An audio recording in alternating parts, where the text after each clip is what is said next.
Okay, so once again, good afternoon. So, first item that we will discuss is about this particular problem that you can see on the screen. The cable BC carries a tension of 750 newtons. So, ito daw. Calculate the shear force acting on point O. Calculate the torsional moment acting on the pipe OA. And then the bending moment acting at point O. Okay? So, if you would try to analyze the structure, ano lang naman may pipe ka na nakabend, tapos meron lang naka-apply dito na force. Isang force lang, no, tension. Okay? So, yung tension daw na yan, ang value is 750. So, tinatanong niya, una, ito muna focus natin. What is the shear force? Okay? Acting at point O. So, ibig sabihin, to calculate the shear force acting here, kailangan nating malaman yung parang reaction niya dito. Okay? Due to this force. To be more specific, kailangan natin, kapag sinabi kasing shear, yung force na yun ay kailangan parallel dun sa cross-sectional area. So yung cross-sectional area sa O is kapag papalakihin natin to, parang nakaganyan. Yan yung cross-sectional area, no? Tapos meron tayong tatlong axis, no? So meron tayo ditong Y, meron ditong Z, tsaka X. Ito yung X, ito yung Z, ito yung Y, no?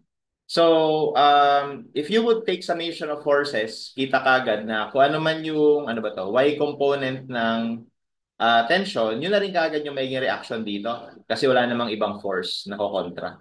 Tapos kung ano man yung magiging component niya sa Z, yun na rin yung magiging force acting along Z.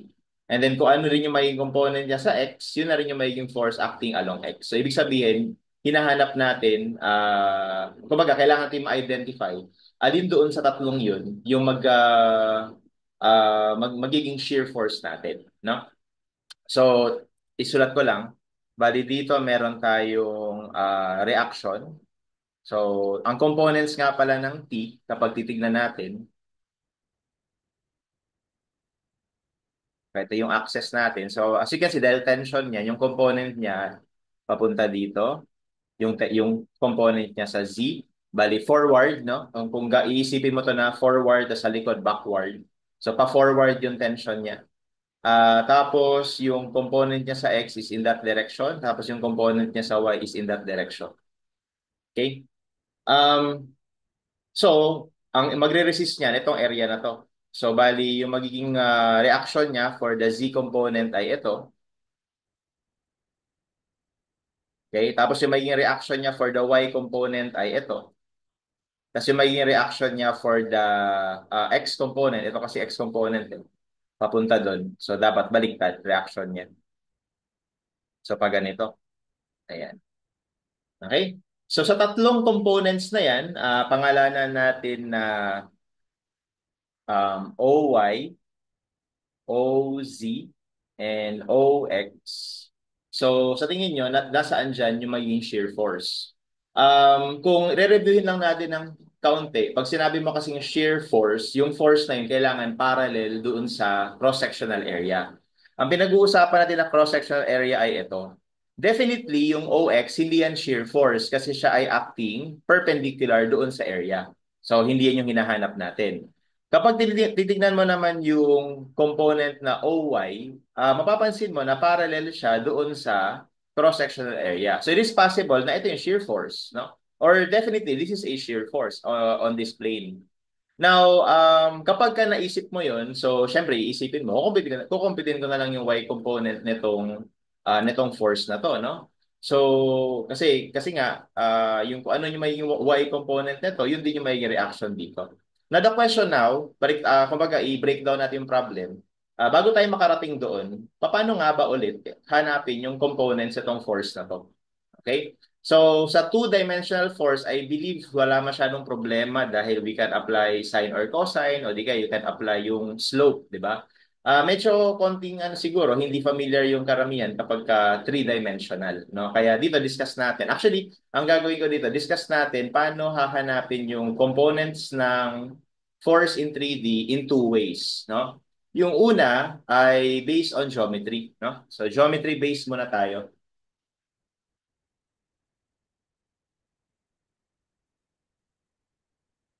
Okay? So, sa geometry base, ang idea, kailangan lang natin malaman or ito na lang, lagyan ko na lang no para mabilis tayo.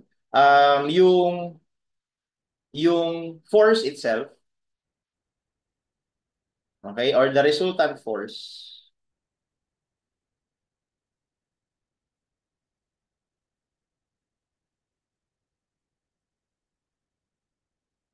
The resultant force will be the diagonal of a box created by the components. So personally, ito lang yung tinatandaan ko pagka magbe-breakdown ako ng component ng 3D na force kung gusto kong gamitin ay geometry. So anong ibig ko sabihin siya? Ibig ko sabihin ay, di ba kapag gumawa ka ng box, ganyan, okay? Tapos, 3D yan. Okay, yung ibig ko sabihin, yung force is palaging yung diagonal, yung space diagonal. Ito. Okay, palaging yan. Okay? So kapag alam mo yun, na yun yung diagonal, na parang siya yung diagonal, so lalabas dyan, ito ngayon yung magiging ano mo. Let's say, ganito yung axis mo. Gayahin ko na lang yun sa figure. Ito yung z-axis, ito yung x, tapos ito yung y. So lalabas ngayon, ito yung magiging, ano to, z component. Tapos ito yung magiging x component. Tapos ito yung magiging y component based on this orientation. Okay?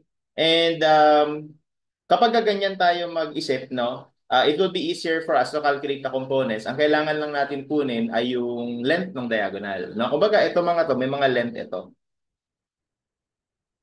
Okay? So yung mga length na yon will be based on the initial and the final position of the force vector or the force. Huwag mo natin gamitin yung term na vector. So initial and final position ng vector. Bali, kung ito yung cable natin, so malamang diyan mag-act yung force. So as you can see, kung tension yan, ito yung magiging initial point tapos final point. Okay? So from here to here, para makarating tayo dyan, you have to move forward by Fz. You have to move to the left by Fx and you have to move upward by Fy. Yun yung idea. Okay? Also, ito mga to will serve as may dimension dito, no? So, kunwari, ito yung dimension y. Okay, ito yung dimension x. Pero to be more specific, dapat talaga ano yan, delta y, delta x, tsaka delta z. Okay? Ibig sabihin, yun yung parang movement nung force in all direction, in the three directions. Now, in this particular problem, we can see that kapag in-extend ko to, ganituin ko na lang. Drawing ako ng parallel line. Sorry, hindi parallel.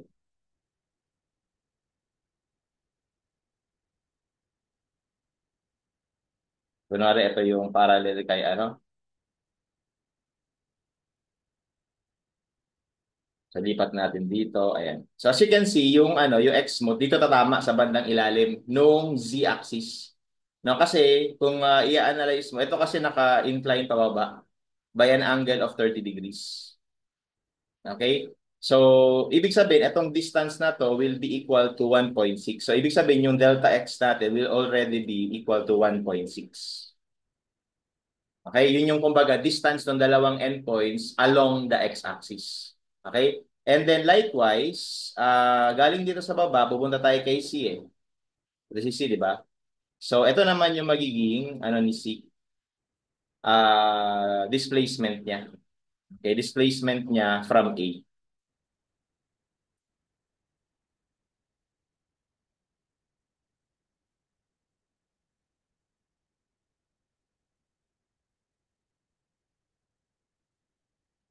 Okay, so na to scale lang, no?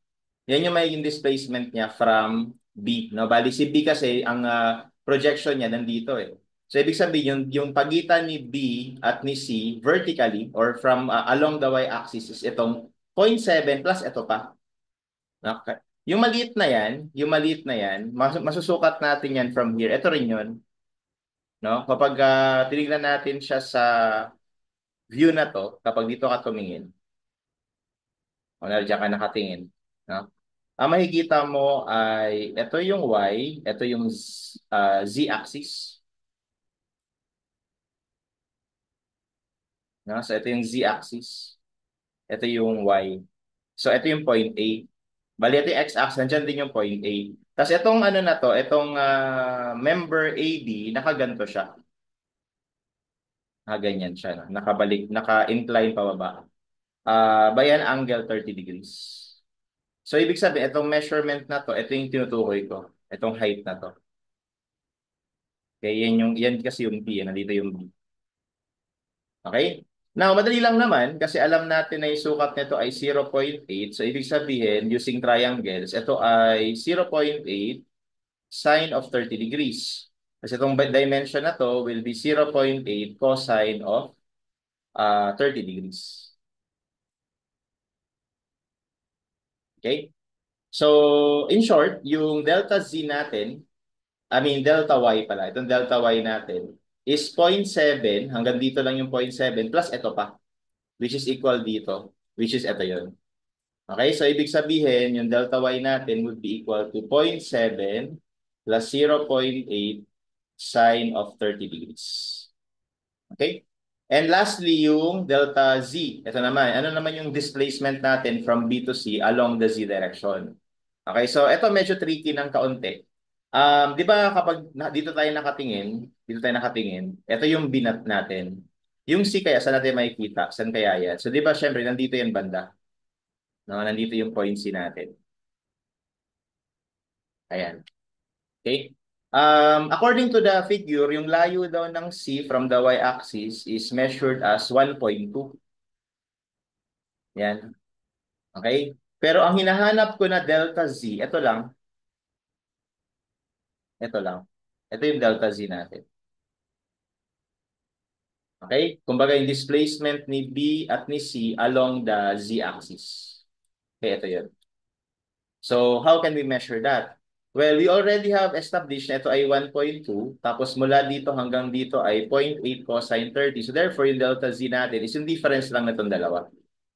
Okay, so ibig sabihin, this would be equal to 1.2 minus 0.8 sine of 30 degrees. Okay? So yan yung first step no para ma-component mo yung isang force sa 3D gamit ang geometry. Kailangan mong malaman yung displacement ng dalawang endpoints sa lahat ng direction, dun sa tatlong direction, sa X, Y, and Z. Pag sinabi nating displacement, ibig sabihin yung distance from start to finish, no? Initial difference ng initial and final. Okay? So, anyway, kapag nakuha natin yun, siguro computein natin yung values. Ilista ko na lang dito Bali, delta x, alam ko na 1.6. Delta y, alam ko na computein natin.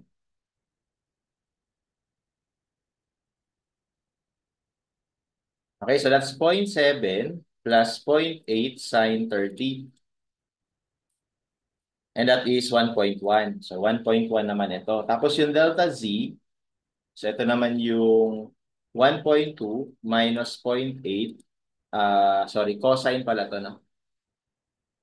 Cosine pala ito. Ayan, cosine 30. So, 0.8 cosine 30. So, yan naman ay 0.507.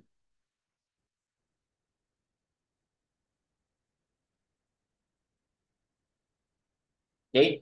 Banggitin ko na lang din yung common mistake na ginagawa ng iba dito kapag nag-geometry base sila. Kadalasan, kung ano yung nakikita nila ng mga sukat, yun na yung ginagamit nila na delta Y, delta X, and delta Z. Kagaya halimbawa dito, pwede nyo isipin na yung X ko, ito, 1.6. Tapos yung Y ko, 0.7 lang. Tapos yung Z ko, 1.2. Mali yun. Okay? Kailangan ma-establish natin na yung pinag-uusapan natin ng mga dimension is displacement sa pagitan ng endpoints nung line kung saan nag-act yung force. Okay? Anyway, ang next step is kailangan nating masukat yung length nung length ng diagonal, bali yung length ng BC. Okay, so madali lang yon. You just apply yung kung paano kayo mag-compute ng space diagonal sa solid geometry. So para lang siyang resultant, delta x squared plus delta y squared plus delta z squared. Okay? And that would be equal to,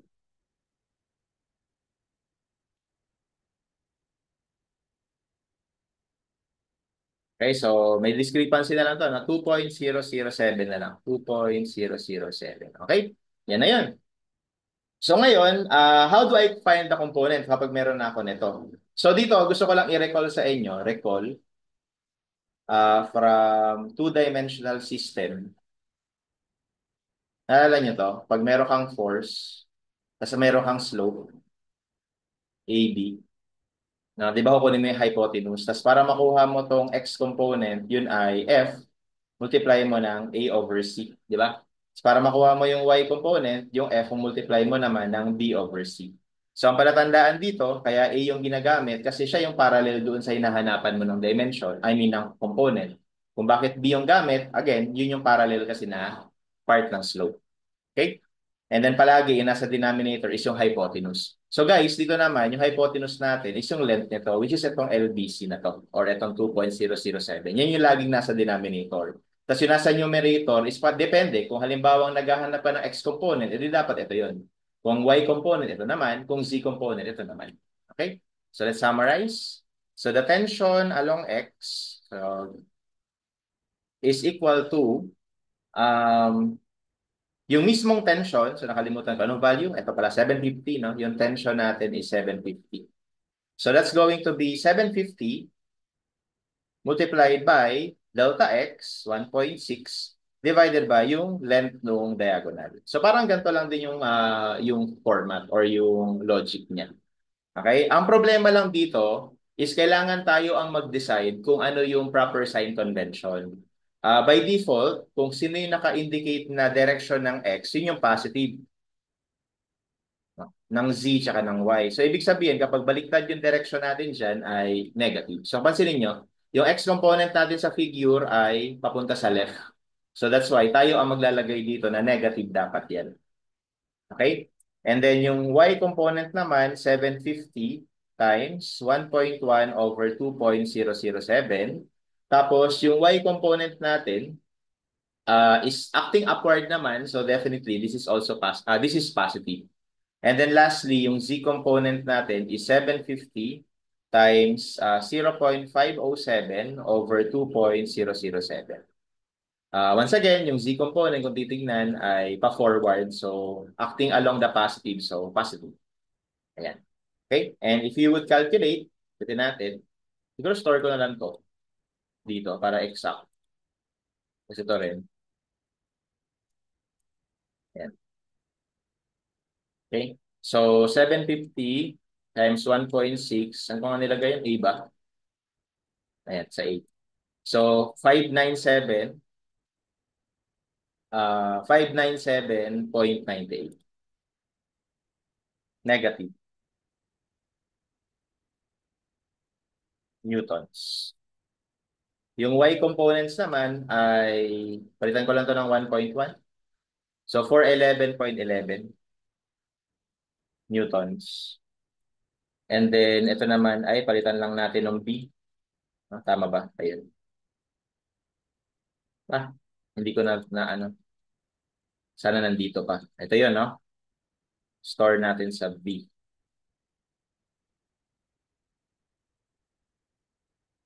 Ayan. So, 189.55. Okay, so yun na yung mga components natin. Okay. So, nakuha na natin X, Y, and Z components. So, once again, if you would take summation of forces, summation of forces equal to 0. So, lalabas lang, no? Hindi ko napapakita isa-isa. Lalabas lang yung OY na to equal sa TY. Yung OX equal sa TX, tapos yung OZ equal sa TZ, no? So, lalabas, OX will be equal to 597.98 newtons. Yung OY ay 411.11 newtons and yung OZ is 189.55 newtons. So, check natin yung choices. So, kapag tignan nyo yung choices, ayun, merong 189, may 597, may 411. So, again, I-cross out na natin itong ano ha, 597 kasi hindi naman yan shear force, no? Normal force yan. Ito na lang dalawa, 411 or 189. So, nandun parehas. Okay, ang tanong, alin dun yung tama? Okay, alin dun yung shear force na tinatawag? Okay, actually, wala dun yung tama. No? Ang shear force kasi, ine-expect sa atin na computein is yung resultant shear force. Take note na yung OY, pati yung OZ, parehas yan silang shear force. Okay? At yun yung trap dito. Kapag pinili mo to or ito, mali ka na. Kasi ang consider mo lang, isang shear force lang. Pero sa totoo, meron talagang dalawang shear force acting on the cross-section. Okay? So yun yung iniiwasan natin. So ang tamang sagot is yung resultant ng OZ tsaka OY. Yun yung total resultant force. Kumbaga yung force acting in this direction. In that direction. No? Parallel doon sa plate. Okay? So ang tamang sagot, lagi ko nandito, no? Okay, total shear force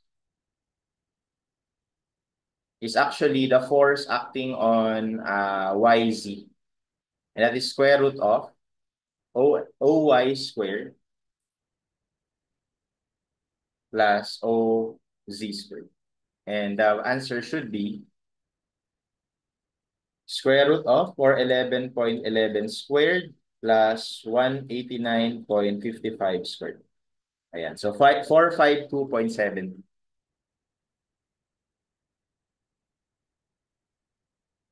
Okay? So the correct answer is letters.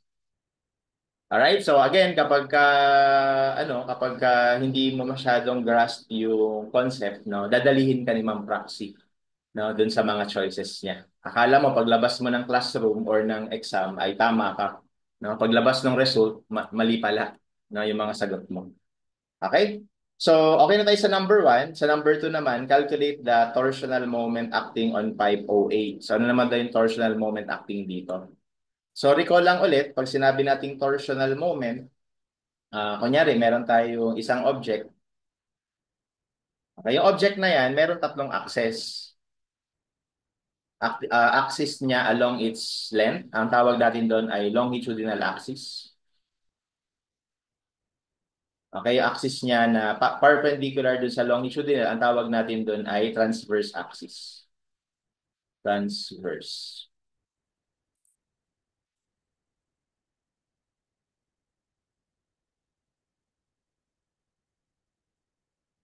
Ito, tsaka to. Okay? So, tatandaan nyo, kapag yung moment mo is acting about that longitudinal axis, yun yung torsional moment. Okay? Kapag yung moment mo is acting about the transverse axis, no? Yun naman yung bending moment.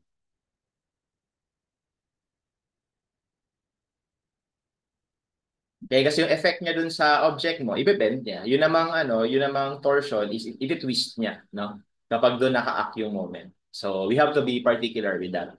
So, in this scenario, because we want to find the torsional moment, bali hanapin natin yung moment about the x-axis, yun yung torsional moment, no? So, lagay natin dito sa baba. Number 2, yung torsional moment natin is basically yung moment about the x-axis. Okay? So, paano natin ngayon kukumputin yung moment about the x-axis? Okay? So, simple lang. Kailangan lang natin malaman kung alin ba dito sa... actually, itong T na to, meron siyang moment about the x-axis, di ba? Okay, kaya lang mahirap kasi pagka yung mismong force yung hahanapan mo ng moment, medyo mahirap isipin anong moment arm niyan. 'Di ba? Anong moment arm? 'Di ba yung moment arm kailangan perpendicular. So, kaya nga mas advantageous kung ikaw component natin. Kasi kung naka-component, kita natin na itong force na to, ang moment arm mo, ito. Okay?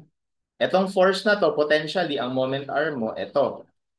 Okay, etong force na to sa ilalim, ang moment arm mo ay ito, 'di ba? So ma-define natin. Okay? Kaya lang recall din natin as well na ang force ay pwedeng zero yung mapoproduce niya na moment.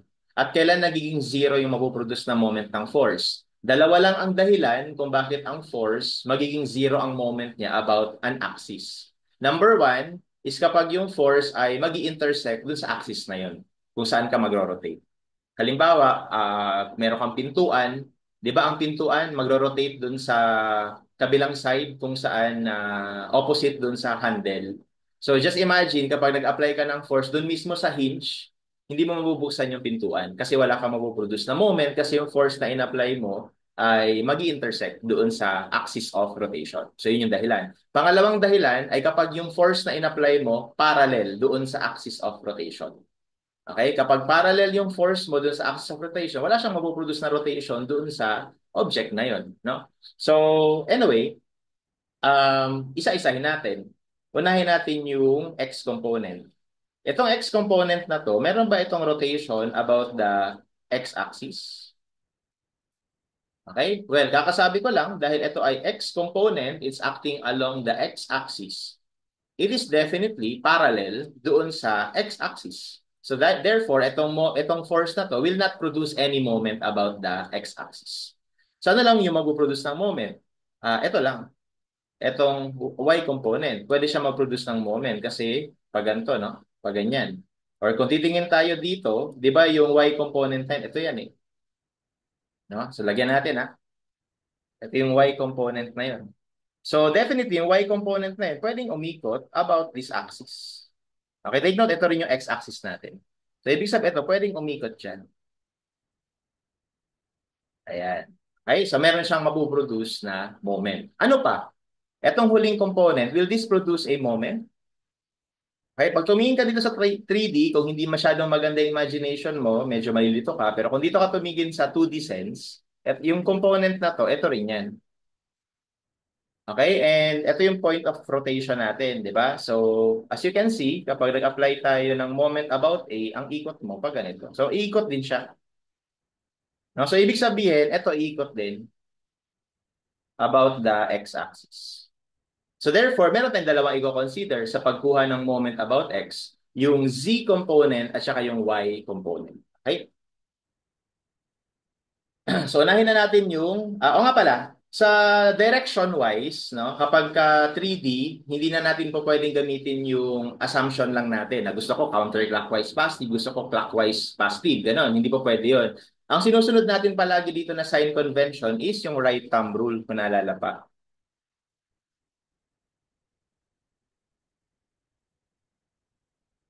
Okay?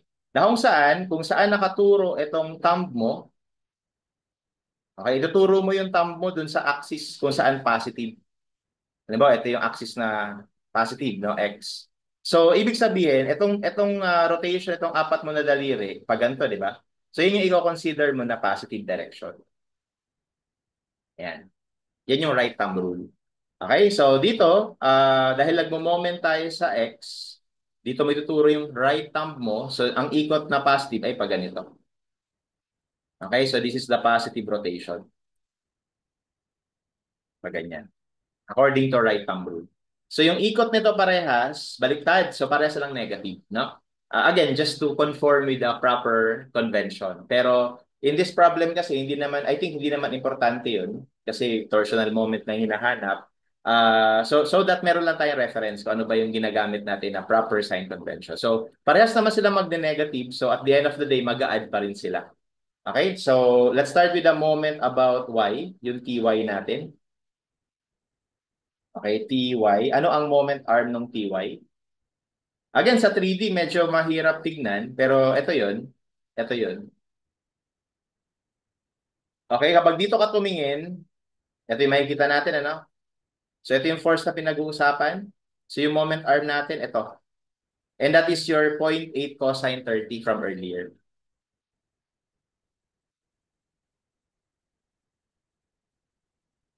Okay, and once again, this is negative kasi I'm following yung right thumb rule. Okay? And then, how about yung Z component? Ano naman yung moment arm niya? So again, dito na lang tayo tumingin para mas madali. Ito yung point of rotation. So ito yung Z. So therefore, ito yung moment arm. Which is yung ano lang, ito lang, 0.8 sine 30. So 0.8 sine 30. And ano pa rin to? Baliktad siya sa right thumb rule, so negative. Okay, so computin na natin. Mx is equal to Bali, yung TY natin for 11.11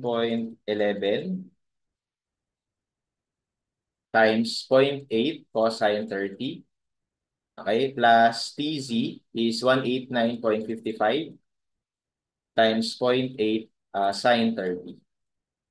Okay, that gives us 360.65 pero negative 360.65 Newton meter. So yun na yung sagot natin. Yun yung torsional moment about the x-axis or about the pi OA. So the answer would be letter B.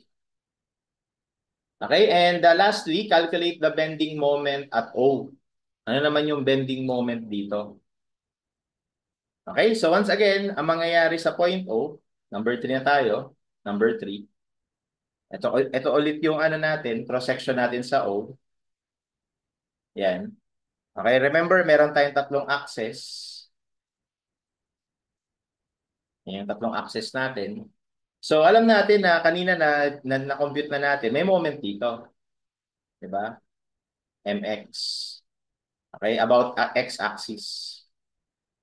And sabi nga natin, yan yung torsional moment. Now, na-discuss na rin naman natin na itong moment na to, dahil yan ay acting about the transverse axis, no, that will be a bending moment.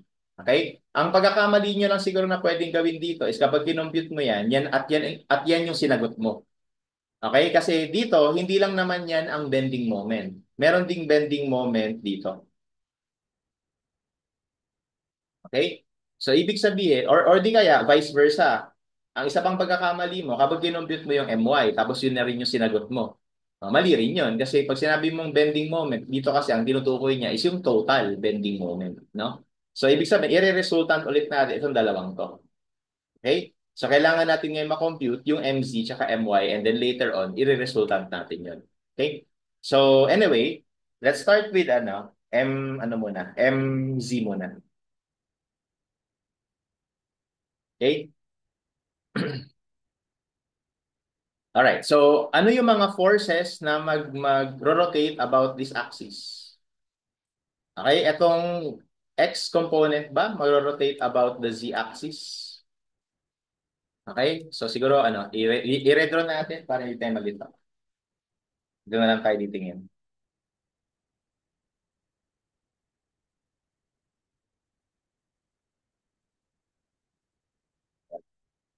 Okay, so ito bang, lagyan ko ulit ito yung x component, ito yung z component, tapos ito yung y component.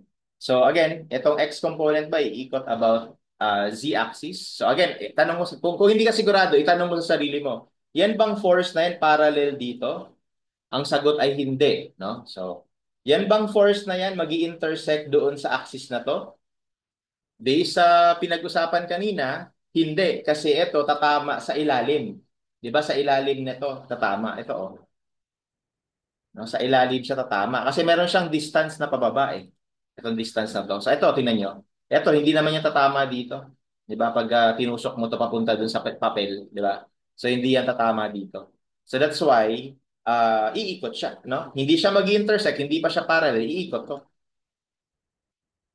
Yan, iikot yan. Okay? Tapos yung TY, no? Yung TY, as you can see, hindi naman to parallel and definitely hindi rin mag-intersect. So iikot din yan. Ikot din yan. Okay? And then yung TZ, definitely hindi iikot kasi parallel siya doon sa Z na pinag-uusapan. Okay, so ang iikot lang ay yung TX at saka TY. Okay? TX. Okay, TX at saka TY. Bigyan na natin dito. Ayan. So ano na lang yung moment arm. So para kay TX, no, ang moment arm mo ay itong distance na to. Okay, so siguro para madaling makita, dito tayo tumingin. Tingin-tingin ka dyan. Kapag tumingin ka dyan, ito yung makikita mo. Ito yung Y, ito yung X. Okay? Tapos ito yung Z-axis. Okay, tapos, andito yung B sa baba. Ito yung A. Okay, so ibig sabihin, ito yung X component. Di ba? So, kanina napag-usapan natin na itong distance na to, ito yun, ito yun, no, ito yun, which is 0.8 sine 30.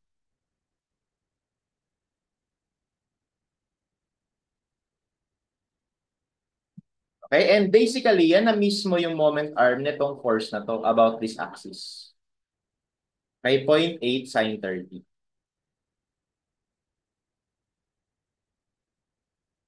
Okay? Tapos ang rotation, again, sinusunod natin is right thumb rule, no? So dito mo ilalagay yung right thumb mo. Right thumb ba, hindi left thumb, no? So kung right thumb, imagine niyo na lang, nakatalikod. Ayan.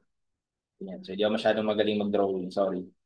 Ayan. So bagay niya. So ibig sabihin, yung positive natin, ito yung positive natin na rotation. Okay? So itong rotation na to is negative. So, lagyan natin negative. Okay? Tapos si ano naman, TY, si TY, ito yon, yung TY. So ang moment arm naman natin kay TY, ito, yung distance na to. Di ba yun yung 1.6? Okay? So ang rotation ni TY ay kapag ganito. Okay, and as you can see, yung rotation ni TY using right thumb rule is actually positive. So plus ito. Tapos ang moment arm natin is 1.6. Okay? So therefore, that is our moment about Z. And that is the bending moment about the Z axis. Kubitin muna natin.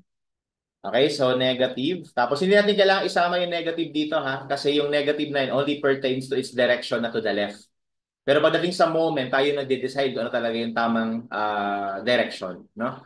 Tamang sign convention based on right thumb rule. So this is just 597.98 times 0.8 sine 30 plus yung TY natin, we have 411.11 times 1.6. So ito yung moment natin about that axis. So 418.58. 418.58 Newton meter. Okay, pag na-compute mo to, tapos tumingin ka kunwari sa choices, ayun no. Okay, nakaka-tempt bilugan. Di ba? Nakaka-tempt bilugan. No? Dahil, again, yan yung trap. Okay? So, kasi hindi lang naman ito yung bending moment. Bending moment din itong MY. So, kailangan din natin i-solve yung MY. So, solve naman natin MY dito sa baba. Okay, so to solve for MY, isipin natin lahat ng forces na mag-a-act, na magpo-produce ng rotation about Y-axis. So, copyin ko to ulit para hindi magulo. Okay? So this time, analyze natin kung ano yung mga forces that will rotate about this axis. Again, using right thumb rule, right thumb, so ito yung right thumb, nakaturo doon. Okay, so ang positive rotation ay pag ganito. Okay? So, yung Y component natin, definitely, hindi na yung maiikot sa Y-axis kasi parallel. Ito naman, iikot, diba? Iikot yan. So, ganyan. Tapos yung Z-axis, Z component ay ikot din. So, para silang iikot. Ayan. Okay? So, para ma-figure out natin yung mga moment arm, titingin naman tayo galing sa itaas. Galing sa taas. Okay? So, ito yung tip ko sa inyo. Kung gagamit kayo itong titingin kayo kung saang direction, kung saan kayo nagmo-moment na axis, doon kayo titingin. Kagaya nito. Di ba kanina dito tayo nagmo-moment? O doon tayo titingin. Dito naman, nagmo-moment tayo sa X. So, kaya dito tayo tumingin. Okay? Kumbaga, para ma-eliminate yung axis na yun kung saan ka nagmo-moment. Doon ka titingin. Alright? So, kapag sa taas tayo nakatingin, ang makikita natin, ito yung Z, tapos ito yung X. Ayan. Tapos nandito yung point A, tapos somewhere dito yung point B. Tapos nandyan ngayon yung Z component, tsaka yung X component. Tapos yung Y component, hindi mo na nakikita. Hindi mo na nakikita, no? Okay? So, ibig sabihin, ang moment arm natin para kay X muna. So, yung iikot TX at saka TZ, TX at saka TZ. Okay, yung moment arm ni TX, ito yung TX, ay ito. Kasi ito yung axis of rotation at ito yung moment arm. Okay? Eh di ba kanina, napag-usapan na natin na yung distance na yan ay 0.8 cosine 30 degrees. Ito yan, bale. Ito yan. Tama ba? Ito yon. Sa 3D, ito yon. Yan yan. Okay? So, Tx is times 0.8 cosine 30. Ayan. And then how about the rotation? So, following right thumb rule, ano siya? Baliktad, no? So, negative. Negative siya. Okay? And then how about Tz? Ano naman yung moment arm niya? So, ang moment arm naman ni TZ ay ito. Ito naman. Which is, tama ba na yan din yung 1.6? Diba? Yan din yung 1.6. Ito rin yun. Okay, so therefore, times 1.6 lang to. Tapos yung rotation niya, negative din, according to right thumb rule. So, ibig sabihin, yung my natin would be equal to negative, ano yung tx? 597.98. Again, hindi natin i-adapt yung sign na yan. Kasi madodoble yung negative. Okay, tapos times 0.8 cosine 30 minus TZ was 189.55 times 1.6. Okay, that gives us 717.57. So negative yung sign kasi it's just telling us kung ano yung direction niya. Okay? So again, pag tumingin ka sa choices, ano na naman yun, no? No? So, again, naka-set up yung mga choices dito para matrap ka sa exam. So, ano ang tama? Ang tama ay yung resultant nitong dalawa. Bali, ang combined bending moment, na yung combined bending moment is potentially mag-a-act sa axis na nandito. Probably nandyan, na axis. Okay, yung combination yung dalawa, na let's say ito yon, yan yung bending moment about YZ. Kumbaga, parang ano siya, combined, ano siya, biaxial bending siya, kumbaga. So, yung tinutukoy sa atin na tatong is yung resultant na bending moment. So, therefore, yung tamang sagot would be,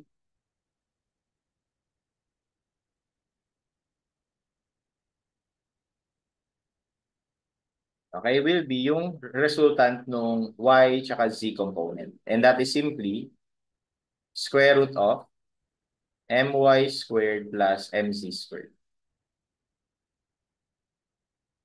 Ito na lang, squared plus, ano isa? 418.58 squared. And that is 830.73. And that is the correct answer. Okay, so may typo lang dito. It should be 830. Ano yan? 72.